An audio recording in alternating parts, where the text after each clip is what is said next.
Hola, buen día, ¿cómo están? Bueno, seguimos con Aristóteles.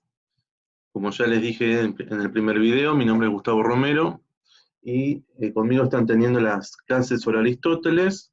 Este es el tercer y último video y así como en los primeros videos nos dedicamos a la metafísica de Aristóteles, vamos al núcleo temático, hilo conductor del programa, que es la cuestión de la ética, y en este caso particularmente la ética de Aristóteles. Y para eso hacemos el tránsito de la metafísica a la ética, es decir, el tránsito de los temas que hemos visto en el primer y segundo video, hacia la ética que veremos en este tercer video. Como hemos dicho, sobre todo en el segundo video, que hablamos sobre todo, por ejemplo, de la estructura de la sustancia, la potencia y el acto, del cambio de las cuatro causas, y de la noción de potencia y acto, y cómo de la potencia al acto lo que tenemos es un movimiento hacia la perfección. Aun cuando los entes sensibles no podamos hablar de que sean perfectos, sin embargo tienden hacia la perfección en la medida en que la potencia que busca su realización, su actualización, tiende a la perfección en tanto está orientada o diseñada por la forma específica que la constituye. Entonces, para introducirnos a la cuestión de la ética, tenemos que mencionar el término arete, que se suele traducir por virtud, pero que en verdad, cuando decimos virtud, decimos excelencia, la perfección a la que todo ente aspira. Entonces, si todo ente aspira a su realización, hacia su perfección, es atribuible al ser humano la posibilidad de acceder a su modo eminente, es decir, a su realización más plena. Bueno, por supuesto. Y Aristóteles llama a esa posibilidad de acceder a su máxima plenitud felicidad. Y todos los seres humanos tienden hacia la felicidad. Entonces, arete significaría excelencia, planificación, y en la ética Nicómaco sostiene, todo arte y toda investigación, lo mismo que toda acción y elección, parecen tender a algún bien. Es decir, este tender hacia algún bien es siempre tender hacia la planificación, hacia algo bueno, hacia cierta perfección. Por eso se ha dicho, sigue Aristóteles, se ha dicho con razón que el bien es aquello a que todas las cosas tienden. Entonces, si el ser humano, en tanto ente, tiene esta capacidad que lo dirige hacia su planificación, la disciplina que se ocupará de esto es la ética. Es decir, una reflexión sistemática sobre lo que el ser humano habitualmente hace y que llamamos moral. Hemos señalado que Aristóteles piensa toda la naturaleza, la physis, de manera finalista, teleológica. Cuando un cuerpo cae, por ejemplo, esto se debe a que tiene como meta o fin el lugar natural hacia el que se dirige. El fuego se eleva porque su lugar natural está en lo alto, la piedra cae porque el suyo está abajo. Incluso la entera escala de la naturaleza que vimos en el segundo video puede interpretarse teleológicamente, finalísticamente. De hecho, hemos explicado esa tendencia a la perfección, esa tendencia que nos dirige hacia Dios en términos teleológicos, en términos finalísticos. Como si desde la materia menos informada, como hemos visto, hubiese una especie de continuo esfuerzo de ascensión hacia grados cada vez más superiores, más ricos, más actuales, más reales, hacia la realización más perfecta de la forma. Esta teleología valdrá también para la acción del hombre. El hombre continuamente hace cosas, me refiero a hacer cosas, a actuar, a obrar, a realizar acciones. Y lo que hace, lo hace porque lo considera un bien, porque si no lo consideras un bien, no lo haría. Acá hay un supuesto importante, ¿no? Que siempre que se realiza una acción, esa acción tiene como fin o como objetivo un bien para aquel que realiza la acción, ¿no? el supuesto es que nadie obraría con la intención de hacer, entonces, y sobre todo hacerse un mal, ¿no? Otra cosa es que uno actúe creyendo que está haciendo un bien y se esté equivocando, ¿no? Y que considere un bien lo que es un mal. Pero hay bienes que no son más que medios para lograr otros, es decir, ciertos fines que cuando uno los consigue, en verdad eran fines que son medios para otra cosa. Por ejemplo, el trabajo puede ser un fin, pero en verdad es un medio para obtener dinero.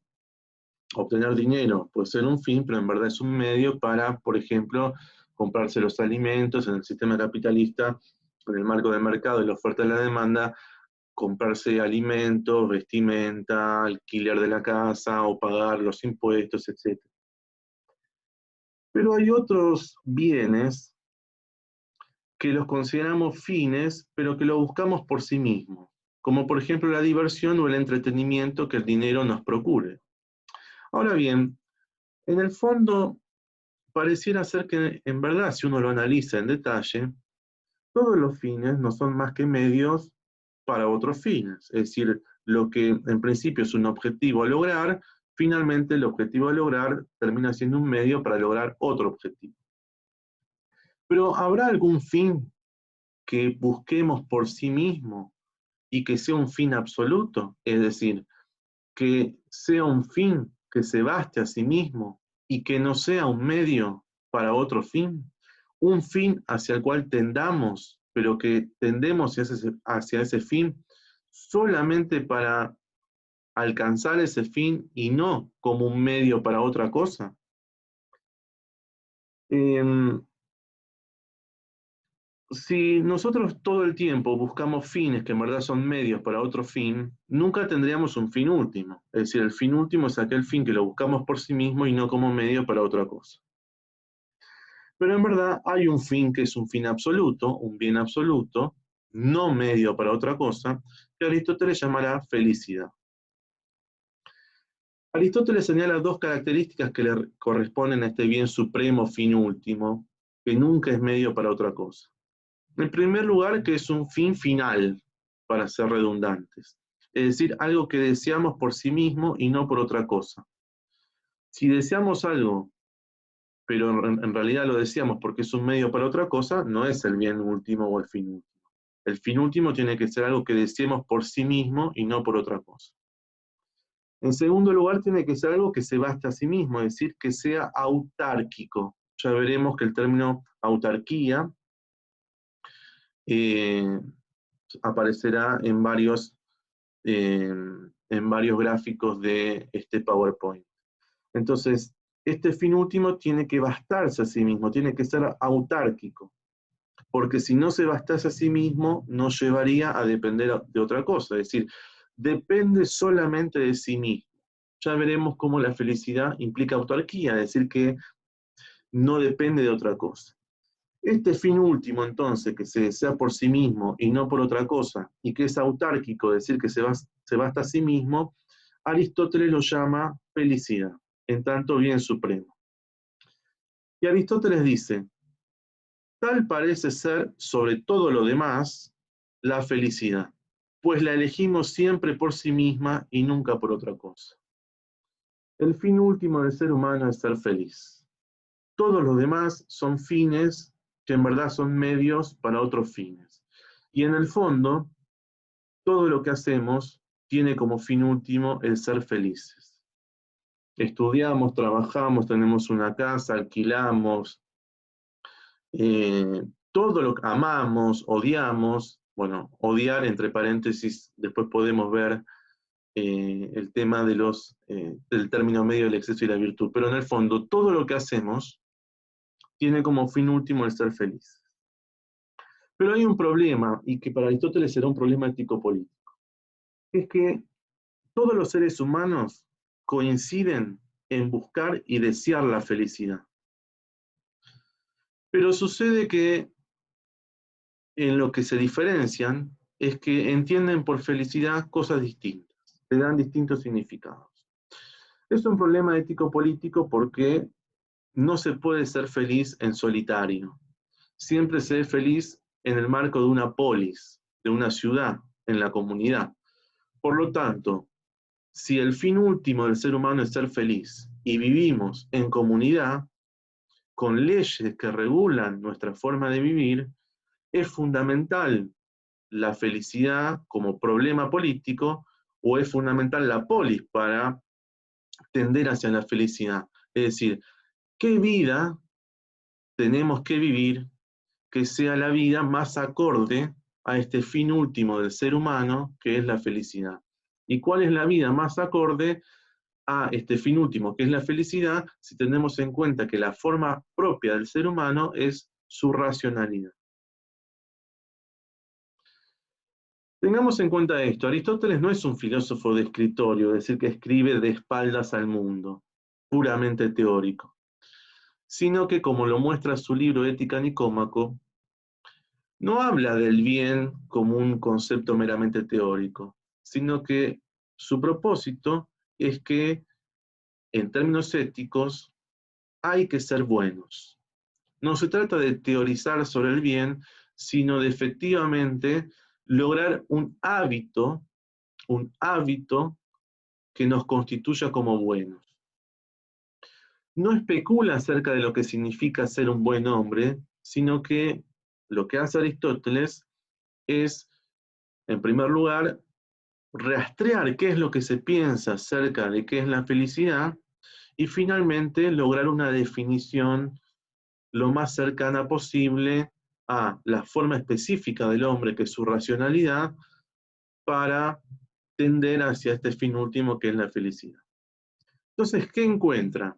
Bueno, que hay tres modos, según lo que rastrea, lo que investiga, lo que indaga en las concepciones de sus contemporáneos, en las concepciones, en lo que piensa la gente contemporánea a él en ese tiempo.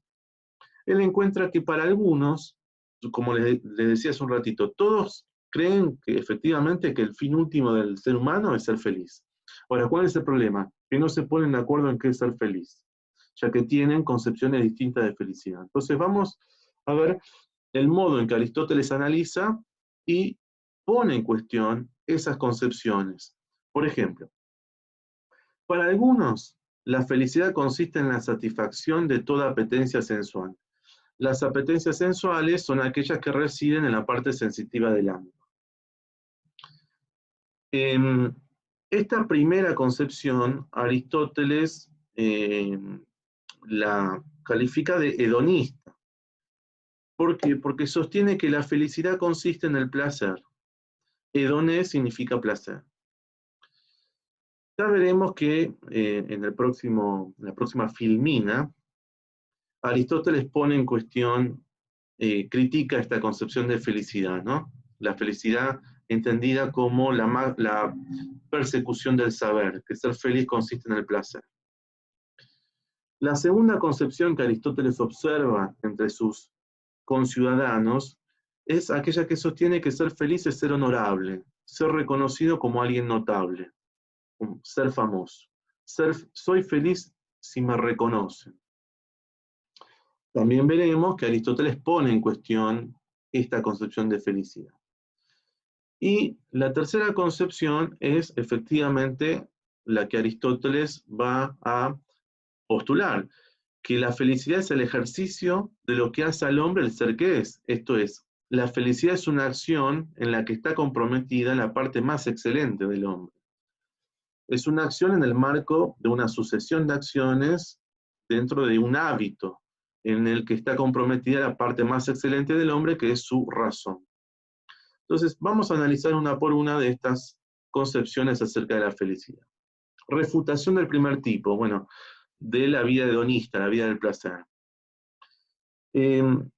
Aristóteles rechaza esta teoría hedonista porque, como hemos visto en el video anterior, en el video 2, en el ser humano, por supuesto que encontramos el alma vegetativa, la que corresponde a la nutrición y al crecimiento, la parte sensitiva, la que comparte con los animales, aquella que le permite tener la capacidad de deseo, de dolor y de placer, pero como forma específica, el ser humano tiene el alma racional, es decir, la razón para conocer las formas, las esencias de los entes. Ahora bien, esta concepción de felicidad hedonista del placer evidentemente se refiere al alma sensitiva, a la propia de los animales. ¿Por qué? Porque habla del placer y que ser feliz es obtener el máximo, la máxima intensidad de placer. Por lo tanto, esta felicidad se reduce a lo que el hombre tiene de animal, pero no a lo específico del hombre. Por eso Aristóteles sostiene que una vida de placeres es una vida puramente animal, porque si llevásemos una vida tal, no estaríamos viviendo en función de lo que nos distingue como seres humanos, sino solamente en función de lo que en nosotros hay de animal. Es decir, si la forma específica del hombre, su razón, no se condice con esta forma de entender la felicidad, porque esta forma de entender la felicidad es puramente sensitiva, puramente animal. Es decir, esta forma de felicidad no está a la altura, no es digna de la forma específica, la razón del hombre. Pero hay otra razón más por la cual Aristóteles rechaza el hedonismo, y es que en el placer dependemos del objeto del placer. Estamos atados al objeto del placer, y en los casos extremos, esclavizados al objeto del placer. Si el placer lo encontramos en la bebida, por ejemplo, dependeremos de la bebida, de que dispongamos de ella. Pero si esto es así, no seremos autárquicos, como habíamos dicho. Es decir, vamos a depender de otra cosa. Y recuerden que ser autárquico es bastarse a sí mismo, ser feliz sin estar atado o esclavizado, más aún, a otras cosas. Entonces, la vida del placer, por un lado, es una vida puramente animal que no está a la altura de la racionalidad humana, y por otro lado, no es autárquica porque depende del objeto del placer. Dijimos que la segunda concepción acerca de la felicidad es aquella que considera que la felicidad se logra con los honores, con la fama. Esto se da fundamentalmente en la carrera política. Ustedes con el profesor Rodrigo Muchastegui han visto de qué manera la fama, la carrera política y el uso de la palabra como principal instrumento de poder en la polis iba de la mano con los honores de los sofistas, la importancia del sofista y de ser famoso, ¿no? En la retórica. Pero Aristóteles pone en cuestión, refuta esta concepción de la felicidad, porque en este caso tampoco se alcanza la autarquía, porque los honores no dependen de nosotros, sino de los demás, que nos otorgan esos honores o esos reconocimientos. Si ser feliz es ser reconocido, yo dependo del reconocimiento de otro. Entonces dependo de que el otro efectivamente me reconozca para poder ser feliz. Y así como nos otorgan reconocimientos, también nos pueden quitar esos reconocimientos, y por lo tanto esta concepción de felicidad es muy inestable, justamente porque no es autárquica. Al depender de los otros y de los honores y el reconocimiento que nos otorgan, es inestable. En la medida en que terminamos atados a su reconocimiento, que nos pueden reconocer o nos pueden quitar el reconocimiento.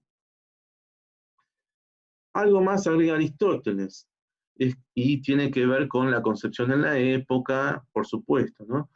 Que seguramente lo habrán visto con Eduardo Ogual en torno a Sócrates. Es que en general quienes nos otorgan los honores son la mayoría de la población, pero que suele ser la más ignorante. Entonces, los honores van a proceder no de quienes más estimamos o de quienes consideramos que tienen capacidad para reconocer nuestros méritos, sino de quienes menos conocen esos méritos. Entonces, somos reconocidos por quienes no queremos ser reconocidos. Pero de todos modos, aun cuando fuéramos reconocidos por aquellos a quienes estimamos, dependemos de ellos y por lo tanto no somos autárquicos y por lo tanto no es auténtica felicidad. Y por otro lado, si nos honran o nos reconocen por nuestro propio mérito. Si nos alaban nuestros méritos, en verdad es nuestro mérito donde se encuentra el bien, y no en quienes nos honran. Y finalmente, quienes dicen que la felicidad está en poseer la mayor cantidad de dinero o bienes materiales, Aristóteles lo rechaza esto de manera inmediata, porque no es la riqueza el fin último que buscamos, porque siempre es un medio para otra cosa, ¿no? Queremos el dinero como medio para otra cosa. Es siempre un medio y no un fin. Entonces,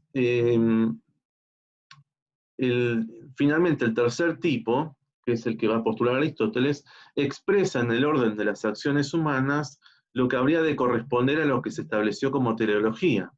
Si hay una cualidad identitaria específica del hombre, que es la razón, será la plenificación de tal cualidad la que en el orden que fuere alcance su propio fin, esto es su excelencia. En el caso humano entonces queda claro que la felicidad estará asociada a la consecución del bien que conviene a nuestra condición racional. Fíjense entonces por qué se confirma aquí la refutación del primer tipo de la teoría hedonista, porque la felicidad como placer no corresponde a nuestra condición racional. Pero hagamos una aclaración más. No pensemos que Aristóteles niega de modo absoluto el valor del placer, de los honores o de la riqueza. De ninguna manera. No es que él dice el placer no sirve para nada, el honor no sirve para nada y la riqueza tampoco, no. No encontramos rasgos que uno podría llamar ascéticos en Aristóteles. Al contrario, Aristóteles sabe reconocer el valor del placer, el valor de los honores, el valor de la riqueza, solo que le da su justo valor. Aristóteles es una persona que sabe muy bien medir los valores que pueden tener estos aspectos, el placer, el honor, la riqueza, en la condición humana. Lo que pasa es que lo que hay que tener en cuenta es que son aspectos que hacen a la condición humana, pero tanto el placer como el honor como la riqueza no se condicen con lo más específico del ser humano que es su racionalidad. Y por eso hay que pensar la felicidad en función de la razón humana. Muy bien. Esto, por supuesto, para decir esto nos apoyamos en lo que señalamos la vez pasada, ¿no? Que en el ser humano hay una coexistencia de estos tres tipos de alma, vegetativa, sensitiva o animal, y racional. Y entonces, los tipos de vida que conciben a la felicidad en función del placer, del dinero, los honores, están más que nada vinculados a una vida sensitiva y no a la vida específicamente racional, ¿no? Que es la que va a coincidir en tanto aspira a su plenitud, aspira a la realización máxima de su razón, que tendrá que ver con la felicidad. Teniendo en mente esto último, se sigue que si hay virtudes, entendiendo por virtud excelencia, planificación, ya veremos la definición que da Aristóteles, hay modos en los que ellas se exponen. Hay que tener en cuenta que la palabra virtud en griego no está asociada, como en nuestro caso, a la moral, sino como ejemplifica Aristóteles, con el virtuosismo. La virtud del flautista, ¿cuál es? Saber tocar de manera virtuosa, excelentemente, la flauta, o la virtud del guitarrista es saber tocar la guitarra, ¿no? Habrá entonces virtudes asociadas a cada parte del alma, unas relacionadas a la contención u orientación de lo que corresponde a nuestro aspecto sensitivo, y ya veremos que es contención u orientación, y de ningún modo represión, porque como dijimos, nuestro aspecto sensitivo, el dolor y el placer, no son reprimidos por Aristóteles ni descartados, sino su justo valor, y para darle su justo valor hay que saber contenerlos y orientarlos. Y otras virtudes que tienen que ver con lo que nos identifica, las virtudes racionales. Entonces, las virtudes éticas son esas virtudes relacionadas con saber orientar y saber guiar nuestro aspecto sensitivo. Cómo darle su justo valor al placer y al dolor. Y las virtudes dianoéticas son las virtudes específicas de nuestra racionalidad. Según Aristóteles, entonces, la felicidad solo puede encontrarse en la virtud. Virtud, arete, como dijimos, significa excelencia, la perfección de la fusión propia de algo o de alguien.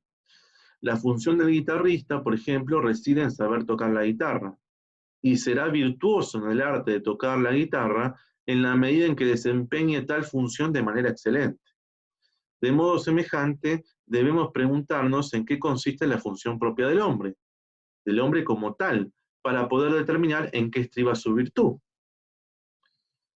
Dice Aristóteles, el vivir parece común a las plantas, pero estamos buscando lo propio del hombre. Fíjense que el vivir es, esto que decíamos, la generación y el desarrollo, el crecimiento, la alimentación, la nutrición, corresponde a todo lo viviente. Por lo tanto, no es algo específico del hombre, porque el vivir, el hombre lo tiene al igual que las plantas y los animales. Vendría después, dice Aristóteles, la vida sensitiva, pero parece que también esta es común al caballo, al buey y a todos los animales. Es decir, la capacidad de sentir dolor y placer, la facultad de desear, no es específica del hombre, también lo tienen los animales. Ya no las plantas, pero sí los animales. Queda por último cierta vida activa propia del ente que tiene razón, es decir, del ser humano. Y el ser humano, obedece a la razón, la posee y piensa. Entonces, fíjense cómo todo esto se apoya en lo que vimos en el video anterior de la escala de la naturaleza, ¿no? Y de cómo en el ser humano coexisten estos tres aspectos de alma, pero lo que tiene como específico el ser humano es esta racionalidad. La virtud del hombre, por lo tanto, consistirá en la perfección en el uso de su función propia, la razón, en el desarrollo completo de su alma o vida racional. Y este desarrollo completo de su alma o de su vida racional es precisamente el camino de la felicidad, o el camino hacia el fin final, que es la felicidad. Entonces, como decíamos, hay dos órdenes de virtudes, las que se refieren al aspecto sensitivo, las éticas, y las referidas a nuestra capacidad racional. Dijimos que las virtudes éticas van a orientar o guiar ese aspecto sensitivo, no reprimir. ¿Por qué? Porque el hombre no es solamente racional. Si así lo fuera, solo tendríamos virtudes dianoéticas. También tenemos una parte irracional en la medida en que somos animales. Los apetitos, la facultad de desear, a veces siguen los dictados de la razón, a veces obedecen a nuestra razón, a veces son conducidos por nuestra razón. Pero a veces no. A veces los apetitos son de algún modo inmanejables, o en todo caso no los supimos conducir y por lo tanto nos hemos comportado de manera puramente animal. Por lo tanto, para poder saber guiar y conducir los apetitos, es decir, nuestra parte irracional, tenemos las virtudes éticas. Es decir, aplicamos la razón a la facultad de desear, a conducir los apetitos. Y tenemos las virtudes dianoéticas si consideramos a la razón por sí misma, sin relación a los apetitos. Entonces tenemos virtudes éticas y virtudes dianoéticas. Las virtudes éticas o morales son virtudes del carácter. Ethos significa carácter, maneras de ser, costumbre. Y Aristóteles define las virtudes éticas o morales de la siguiente manera. Dice, la virtud es un hábito de elección consistente en una posición intermedia relativa a nosotros, determinada por la razón y tal como la determinaría el hombre prudente. Posición intermedia entre dos vicios, el uno por exceso y el otro por defecto. Bueno, esta definición de virtud que les acabo de leer va a aparecer en la filmina siguiente. Pero antes de entrar a analizar esta definición, terminemos con esta filmina. Dice, la ética de Aristóteles remite a la adquisición de buenos hábitos y está asociada con la orientación hacia lo bueno para los apetitos, que son los modos de manifestarse en nuestro aspecto sensitivo. Esto que estamos explicando, ¿no? El saber ético tiene una función de orientación, y no tanto de reprimir o contener, sino de conducir el dinamismo de los apetitos hacia buenos fines. Esto es, el estagirita, o sea, Aristóteles, no apuesta por la erradicación o neutralización de los apetitos, como sí ocurre en ciertas corrientes filosóficas que ven en el cuerpo la residencia del mal y en el ascetismo extremo la única terapéutica, es decir, en la represión de los deseos, de las pasiones, de los placeres. Sino que Aristóteles apunta a una estrategia que condice con la condición humana, que en lo que hace a su vida está inmersa en múltiples contingencias, Con esto se indica que la acción propia del orden ético es una, casi podríamos decir, artística combinación de circunstancias que nos advienen, que nos ocurren, y que deben plasmarse en la acción adecuada. Hay una cierta clarividencia en la persona virtuosa para captar el sentido y destino de lo que ocurre, de lo circundante, de lo circunstante, y además una clara captación de nuestras capacidades y posibilidades que se ven interpeladas por la circunstancia que acaece, que ocurre. Hay en el virtuoso una capacidad no aprendible, una percepción de la entraña de la situación, de lo central de la situación, que lo guía para que la acción sea virtuosa. Este don de captar la oportunidad propicia se dice en griego kairos. Entonces, ¿qué veremos ahora? Veremos, por un lado, qué es la virtud. Por otro, entraremos más específicamente en qué consiste la virtud ética, cuáles son, y las virtudes dianoéticas. Y finalmente, esto último que acabamos de decir, que tiene que ver con estas virtudes que saben conducir los apetitos, pero que también no hay una ciencia matemática de cómo se debe actuar y cómo lograr esta artística combinación en función de las circunstancias, ¿no? Sino que es una capacidad, una disposición que Aristóteles va a llamar hábito. Virtudes éticas. Entonces, como había mencionado hoy, aquí está la definición. La virtud es un hábito de elección consistente en una posición intermedia relativa a nosotros, determinada por la razón y tal como la determinaría el hombre prudente. Ya hablaremos de qué es la prudencia. Posición intermedia entre dos vicios, la virtud, el uno por el exceso y el otro por defecto. Entonces, lo primero que dice Aristóteles es que la virtud es un hábito de elección. ¿Qué quiere decir hábito de elección? Bueno, para que haya valor moral en una persona, sus actos, sus acciones, tienen que ser resultado de una elección, es decir, tienen que ser libres. Si bien en Aristóteles, en función de su contexto histórico, no hay un planteo expreso del tema de la libertad de la voluntad. Pero lo que está como supuesto acá es que para que uno pueda ser juzgado moralmente tiene que ser libre, ¿no? Es decir, se tiene que presuponer que uno eligió lo que hizo.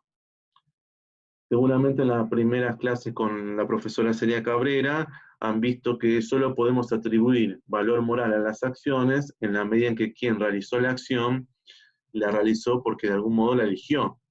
No podemos juzgar moralmente una acción si alguien no lo hizo con libertad. Es decir, no podemos juzgar a un león porque asesinó a una cebra, porque el león no actuó libremente, sino que se dejó llevar por sus instintos, es decir, obedeció a algo y no podía actuar de otra manera. Siguió su instinto, su naturaleza. Mientras que el ser humano puede efectivamente siempre actuar de otra manera. Lo que hacemos, podíamos haberlo hecho de otro modo. De todos modos, esto es un gran debate porque uno puede pensar que hay ciertas acciones que uno realiza que son inevitables, pero en el nivel en el que nos encontramos se entiende, ¿no? Lo que hacemos lo hacemos porque lo elegimos hacer y que podíamos haberlo hecho de otra manera. Entonces, la virtud en principio, en la medida en que, como decíamos, es un hábito de elección, porque para que haya un valor moral en la persona, en las acciones de las personas, esta persona tiene que haber actuado libremente. Una acción, mejor dicho, un acto, una conducta no elegida libremente no puede calificarse de bueno o malo. En cambio, una acción que uno eligió sí puede ser calificada de bueno o malo, porque podía haberlo hecho de otra manera. En segundo lugar, como decíamos, es un hábito porque en efecto no basta con que una persona en un caso dado haya elegido el bien o lo que debía hacer para que la consideremos virtuosa. Y aquí está esta expresión que plantea Aristóteles, que es que una golondrina no hace verano. Es decir, si uno hace una acción buena y después 200 malas, esa acción buena, esa golondrina no hace verano, no nos transforma en seres buenos.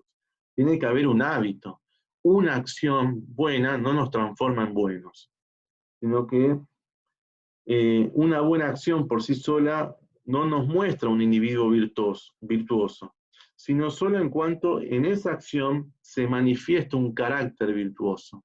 Es decir, la virtud es un hábito de elección que finalmente implica un carácter, una costumbre, un modo de ser virtuoso. Es decir, un modo de ser que tiende hacia el bien y un modo de ser que tiende siempre a actuar haciendo el bien. Es una cuestión de práctica la virtud, de ejercicio, por lo que Aristóteles dice que es un hábito, cierta manera de obrar constante, reiterativa, que se ha hecho costumbre en nosotros. Por eso implica, como veremos, también con el hombre prudente, una deliberación, ¿no? Eh, Justamente en la medida en que se trata de una disposición que se ha hecho costumbre, ¿no?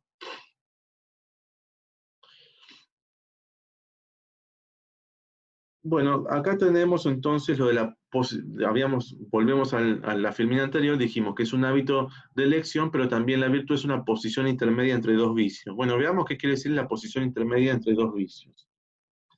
Pensamos que este hábito de elección, este hábito de hacer el bien, y no una acción bien, sino que se transforma en costumbre, en un carácter constante, este hábito de elección se encuentra en una posición intermedia, porque ocurre que en las acciones puede haber exceso, puede haber defecto o puede haber un término medio.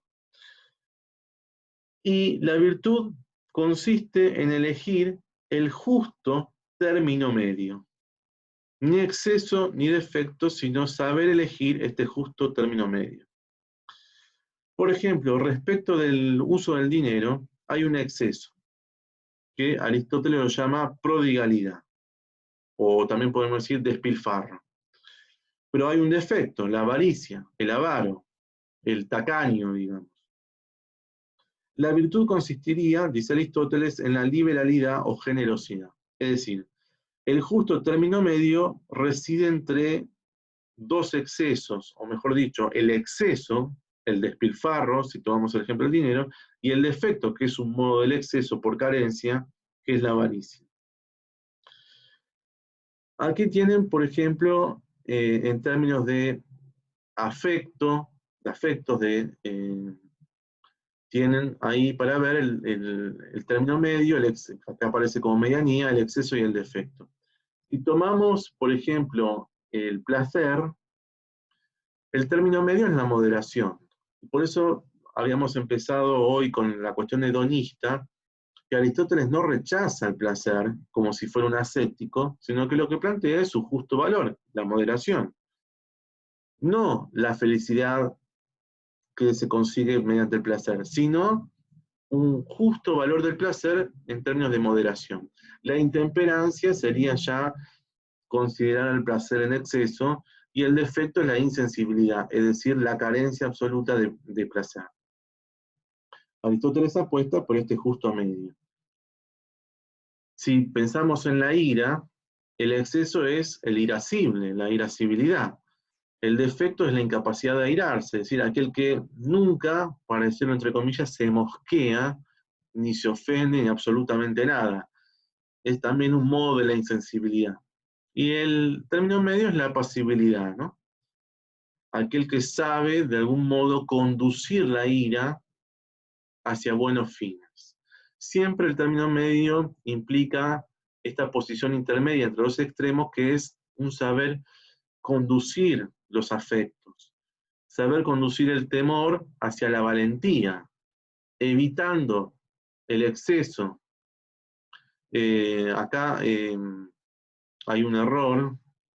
Bueno, hay un error que los vamos a ver después corregido en el PowerPoint que ustedes van a tener. El exceso es la temeridad, la osadía, y el defecto es la cobardía. Es al revés. Exceso es temeridad, osadía, y el defecto es la cobardía. Bueno, muy bien. Tenemos acá algunos ejemplos entonces de término medio y exceso y defecto. Seguimos con la posición intermedia. En tanto, este saber, el de la ética, está orientado hacia lo contingente, lo que puede ser o no ser. Esa medianía, ese término medio. No es geométrico, no es una perpendicular que intersecta la recta que une los dos extremos del exceso y el defecto, sino que el término medio es para nosotros, aquello que está en nuestra capacidad de hacer. En otras palabras, el valiente tiene miedo, justamente tiene miedo porque no reprime su pasión, sino que la tiene que saber conducir. Pero en la percepción de toda su vida que se anuncia en el momento de la acción comprometida, decide la acción adecuada. Este decidir la acción adecuada es el saber conducir el miedo. Mejor dicho, la valentía es precisamente esta acción adecuada, este saber conducir el miedo. Pero no es ni la temeridad, que es un exceso, ni es la cobardía, que es el defecto. Es claro que lo que se condensa necesariamente en la acción es el ya nombrado kairos, que es lo que traduce en la acción lo que la deliberación y la captación de nuestro carácter ha vislumbrado. Es decir, el saber captar en la situación la oportunidad para la acción adecuada. ¿Cómo? Saber conducir el miedo nos permite actuar de manera valiente, evitando el exceso de la temeridad y el defecto de la cobardía. Ahora, no estamos hablando de la virtud como mero ímpetu, ni siguiendo intempestivamente las irrupciones de nuestros afectos, sino que la virtud está determinada por la razón, y que una razón que puede sustraerse al ímpetu de estos motivos pasionales o afectivos, y que pueda darle a la acción el carácter necesario de que sea libremente el motivo de la acción y la acción misma, ¿no? Es decir, se trata de una razón que conduce los afectos, y no una razón conducida por los afectos. Una razón conducida por los afectos sería una vida humana que se vive como animal, porque teniendo la razón, sin embargo, se deja llevar por los afectos. En cambio, una vida racional, una vida humana que se preside tal, es una vida en la que la razón conduce los afectos. Y entonces Aristóteles dice, una vida y una acción, una vida compuesta de acciones recurrentes, constantes, equilibrada, es una vida determinada como la determinaría un hombre prudente, ¿no? Vamos a ver entonces qué es efectivamente un hombre prudente para Aristóteles. Espérenme que tengo un inconveniente aquí. Bueno, con la filmina. Pasemos a la siguiente, para hablar de la prudencia. Decíamos que Aristóteles dice que ese término medio, que lo establece la razón, no las pasiones, no los afectos, sino la razón, se lo debe determinar tal como lo haría en cada caso el hombre prudente, el hombre dotado de buen sentido moral. Esto significa que no hay una especie de regla o norma matemática, como mencionamos, una norma matemática que nos permita determinar en general y abstractamente cuál sea el término medio. No hay una ciencia matemática para determinar el término medio. Por eso hicimos mucha mención a la cuestión del kairos. Aristóteles tiene una visión muy concreta de las cosas y sabe que el término medio no puede ser siempre el mismo, sino que depende de las circunstancias y de la persona del caso y de los extremos de que se trata. Por eso el término medio, dice Aristóteles, es relativo a nosotros. Hay virtudes diferentes según se trate del varón o de la mujer, para Aristóteles, según se trate de un político o de un guerrero, según se trate de un sano o de un enfermo. Una persona de organismo débil, por ejemplo un enfermo, no puede realizar el acto que sería valiente para el caso de otra persona más robusta o más sana. No se puede pedir lo mismo como si uno analizara la situación abstractamente, ¿no? Lo mismo, la liberalidad, que era el término medio entre el despilfarro y la avaricia, no es algo abstracto. Porque si pensamos la liberalidad como término medio de quien posee poco dinero, de un pobre, por ejemplo, no puede consistir en regalar tanto como quien es muy rico, como a quien le sobra. Porque en tal caso incurriría en el despilfarro, que se transforma en un vicio, porque el vicio es justamente, el vicio es aquello que se determina por el exceso o por el defecto, ¿no? El despilfarro es un vicio por exceso y la avaricia es un vicio por defecto. Ahora, no es lo mismo el despilfarro para un rico que para un pobre, efectivamente, y por lo tanto el término medio ahí hay que precisar según la situación. A todo esto se refiere Aristóteles al hablar del hombre prudente. Este es el hombre del kairos, ¿no? Aquel que mediante larga experiencia ha ejercitado su razón de modo tal que puede discriminar lo que en cada caso concreto corresponde hacer. Es el que tiene la mirada capaz de encontrar en cada situación concreta el justo término medio. Ahora, en este sentido, uno podría decir que eh, ni los niños ni los jóvenes para Aristóteles pueden ser prudentes, porque para ser prudentes requiere una larga experiencia de ejercicio de la razón, de su alma racional. Y por lo tanto, ni los niños ni los jóvenes todavía no han hecho una vida donde la virtud se haya convertido en un hábito. Es decir, los niños y los jóvenes en todo caso pueden ser en potencia hombres prudentes, pero para que se transformen en acto, en hombres prudentes, tienen que haber hecho una vida donde la virtud haya sido un hábito. Tampoco existe una perfección, es un absoluto, donde ya nos instalen, ya seamos hombres prudentes, virtuosos y felices. Porque eso nos convertiría en seres perfectos, y el ser humano siempre es imperfecto, por más que tienda hacia la perfección cada vez más. La última acción que hagamos, la que hagamos a punto de morir, me establece en un grado de mayor plenitud que la anterior, por supuesto, en la medida en que la larga experiencia me va perfeccionando, pero nunca me transforma en un ser perfecto, ¿no? Y siempre, hasta la última acción, va a requerir una deliberación.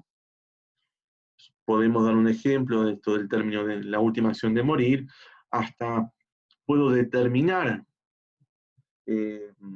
no sé si cómo morir, aunque efectivamente puedo determinar cómo morir, pero aun cuando, imagínense que esté en una cama agonizando, puedo determinar, por ejemplo, si mi última acción es agarrar una lapicera y escribir 3 palabras, ¿no?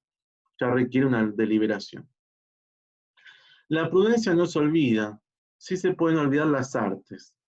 El prudente es alguien que vive en una relajada actitud vigilante, constante, en una disposición amable y atenta a la vida. Veremos qué significa esto.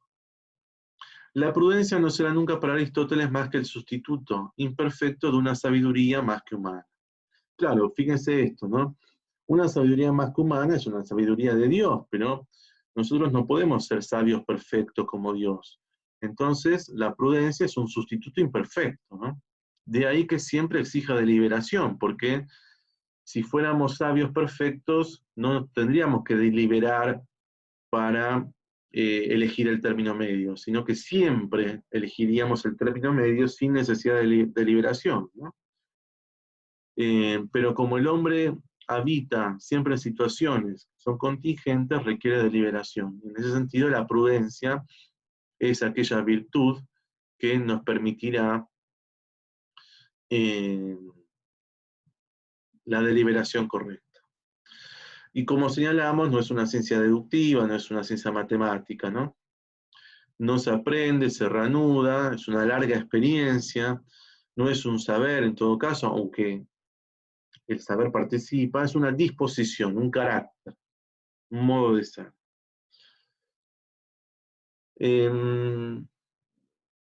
Piero Bank señala en su libro La prudencia en Aristóteles que la prudencia no es sin duda una virtud situada, en el sentido en que lo son las otras, refiriéndose a las otras, a las otras virtudes dianoéticas, ¿no? Puesto que es ella la que aprecia y juzga las situaciones. Pero esta función de la prudencia no es posible más que en un horizonte más universal, que es aquel por el cual una situación en general es posible, aquello por lo cual el hombre es un ser de situación que no puede vivir los principios más que en el modo del acontecimiento y de lo singular. Bueno, entonces, señalemos ya el tema de las virtudes dianoéticas, porque la prudencia efectivamente es una virtud dianoética. Habíamos dicho que las virtudes éticas son las virtudes que guían o conducen racionalmente los apetitos, y las virtudes dianoéticas son aquellas que hacen a lo específicamente humano, que es la razón. Entonces, las virtudes dianoéticas o intelectuales atañen al conocimiento. Tenemos virtudes dianoéticas o intelectuales que llamamos virtudes de la razón práctica, porque se refieren a las cosas contingentes, a las situaciones, es decir, a situaciones que son contingentes porque pueden ser o ser de otra manera, ¿no? No son necesarias. Se dieron así, pero pudieron haberse dado de otra manera, pueden darse de otra manera. Hay dos virtudes dianoéticas que corresponden a la razón práctica, el arte y la prudencia. Sea el arte de producir, sea el arte de actuar. El arte de producir, sea en el orden del actuar, que es la prudencia. El arte es el hábito productivo acompañado de razón verdadera. Y la prudencia es el arte práctico verdadero, acompañado de razón sobre las cosas buenas y malas para el hombre. Tenemos también las otras virtudes dianoéticas, pero ya no de la razón práctica, sino podemos decir de la razón teórica, las que conciernen al puro conocimiento contemplativo. Se refieren a la realidad y sus principios, a lo que es y no puede ser de otra manera, por lo tanto a lo necesario. Es decir, si las virtudes dianoéticas de la razón práctica se refieren a lo contingente, a la situación que puede ser de una manera o de otra, las virtudes dianoéticas de la razón teórica, por su parte, se refieren a lo necesario, a lo que es de una manera y no puede ser de otra. Son tres: la ciencia, el hábito demostrativo, la intuición intelectual o intelecto, el hábito de los principios, y la sabiduría. Ahora veremos en qué consiste cada una de estas tres. Decíamos entonces que el arte es el saber hacer, las técnicas que producen algo, el artesano o el músico, si lo hacen excelentemente son virtuosos, es un hábito racional verdadero, como dijimos, da con ello la capta la verdad, sea en la excelencia de lo que produce o de lo que hace. Y dijimos que la prudencia corresponde a la parte calculadora del alma porque debe deliberar bien en el terreno de la acción. Bueno, eso ya lo vimos bastante. Ahora veremos estas otras virtudes intelectuales de la razón teórica, ¿no? El puro conocimiento contemplativo. La ciencia es el hábito demostrativo, la intuición intelectual, dijimos, el hábito de los principios, que capta las formas o el principio de contradicción, que constituye la base de toda demostración, y la sabiduría no solo conoce las conclusiones de los principios, sino también la verdad de estos. Vale decir que reúne en sí la intuición de los principios y lo que se desprende necesariamente de ellos. Fíjense cómo la sabiduría, de algún modo, de estas virtudes, es la más abarcadora, porque no solo contiene en sí el hábito demostrativo, sino también contiene en sí el hábito de los principios, es decir, capta la verdad de los principios y también lo que se deduce o se desprende de esos principios. En estas virtudes del pensamiento, de la pura actividad contemplativa de la verdad, por el puro gozo de contemplarla, esto es la pura teoría, se encuentra la felicidad perfecta para Aristóteles. Pues, en efecto, la vida teorética se basta a sí misma y llena entonces la condición que debe tener el fin último. Dice Aristóteles, es una cita larga: la autosuficiencia o independencia de que hemos hablado, la autarquía, ¿se acuerdan que dijimos, no? La autarquía, puede decirse que se encuentra sobre todo en la vida contemplativa. Fíjense cómo comenzamos esta clase. Formas de entender la felicidad: la hedonista, la vida de los placeres, la vida del reconocimiento de los honores. Hemos rozado la cuestión de la vida material en el sentido de adquirir bienes materiales o dinero, y de qué manera Aristóteles planteaba que en realidad la felicidad debe entenderse a partir de la función propia del ser humano, que es la racionalidad. Y bueno, aquí encontramos un tipo de vida que no es la hedonista, que no es la de los honores, sino que es la vida contemplativa. Aristóteles la llama vida contemplativa, que es aquella que efectivamente nos permite tender hacia nuestra perfección, la perfección de nuestra racionalidad, y que ese es el camino a la felicidad. Como dijimos, no implica un rechazo de los placeres, ni un rechazo de los honores, ni un rechazo de los bienes materiales, sino darle su justo valor, ni el exceso ni el defecto.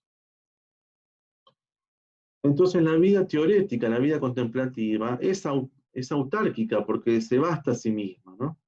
Entonces decíamos, tanto el filósofo como el justo, dice Aristóteles, no menos que los demás hombres, han de necesitar de las cosas necesarias para la vida. Impresionante, ¿no? Como dijimos, necesitamos las cosas necesarias para la vida, alimento, techo, etc. Pero supuesto que estén ya suficientemente provistos de ellas, el justo necesita además de otros hombres para ejercitar en ellos y con ello la justicia. Y lo mismo el temperante y el valiente y cada uno de los representantes de las demás virtudes morales. Es decir, el guerrero necesita ejercitar su valentía, ni el exceso, la temeridad, ni el defecto, la cobardía. Mientras que el filósofo, aún a solas consigo mismo, es capaz de contemplar y tanto cuanto más sabio sea. Es decir, el filósofo no necesita más que la contemplación, es decir, puede estar a solas consigo mismo sin depender de otra cosa.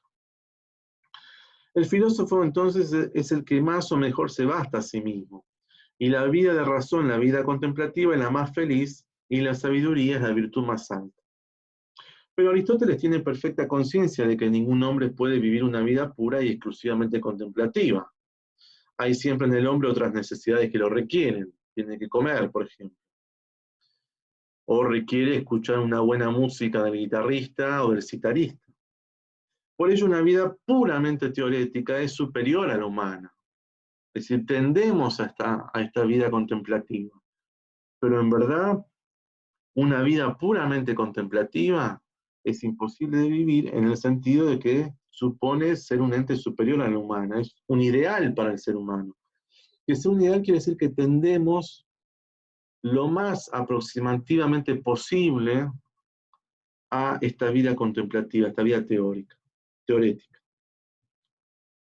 Dice Aristóteles, una vida semejante, esta vida teorética, podría estar quizá por encima de la condición humana, porque en ella no viviría el hombre en cuanto a hombre, sino en cuanto que hay en él algo divino. Bueno, vimos en el video anterior la presencia, esta presencia de algo divino en el hombre, que es su racionalidad. Es nuestra racionalidad la que nos impulsa a esta vida teorítica, autárquica, y tender hacia su perfección es el ideal humano. Por eso, aunque la vida teorética pura sea más que humana, no implica que se tenga que abandonar el ideal, sino todo lo contrario. Dice Aristóteles, mas no por ello hay que dar oídos a quienes nos aconsejan con pretexto de que somos hombres inmortales, que pensemos en las cosas humanas inmortales, sino que en cuanto nos sea posible, hemos de inmortalizarnos y hacer todo lo que en nosotros esté para vivir según lo que mejor hay en nosotros. Es decir, no sigamos lo que nos dicen los seres humanos que o viven como si fueran bestias en la vida hedonista, o viven siguiendo los honores, o viven persiguiendo cosas materiales en exceso, sino que hay que seguir el ideal según nuestra esencia o forma específica, que es la racionalidad. Entonces decíamos que la sabiduría es la que reúne en sí y se eleva sobre las otras dos, la ciencia y la intuición intelectual. Hay que tener en cuenta que el término intuición alude a una captación inmediata de algo, como es el caso del descubrimiento. Por ejemplo, del matemático, que de un modo indubitable accede a una verdad evidente por sí misma y no lo hace por medio de una serie deductiva. Recuerden que la serie deductiva es lo que Aristóteles presenta como el hábito demostrativo, la ciencia, y la intuición es la captación de un principio sin deducción. Ahora, la sabiduría reúne estos dos elementos. Como decíamos, pues, si bien es controvertida, hay para nuestro filósofo una forma eminente de la excelencia humana. Decían, es controvertida porque es más que humana, ¿no? Como decíamos, es un ideal. Como adelantamos, le compete solo al amante de la sabiduría, al filósofo. Se trata de la teoría y se cifra en ella la felicidad plenitud en su forma última.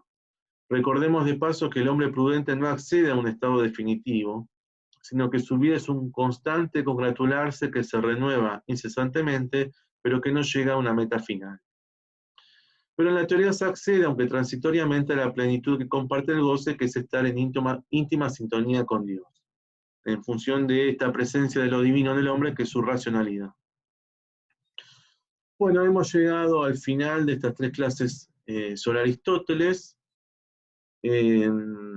Espero que haya sido de alguna utilidad para ustedes, que les haya sido esta compañía con el PowerPoint y con el audio, una compañía para la comprensión de los textos. Ese es nuestro propósito, que ustedes lean los textos en profundidad y que se detengan se detengan en aquellas partes del texto que nosotros destacamos en estos videos.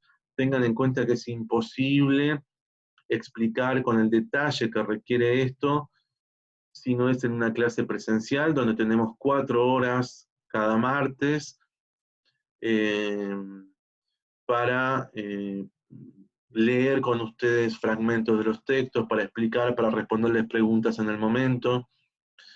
Y bueno, lo que hacemos es aspirar a lo más que se pueda, que es acompañarlos, y con estas 3 clases sobre Aristóteles espero haberlos acompañado al menos en una especie de punteo de lo principal a tener en cuenta en la lectura de los textos obligatorios. Bueno, muchas gracias. Eh, Ojalá podamos vernos pronto en la universidad. Les mando un abrazo grande a cada uno de ustedes.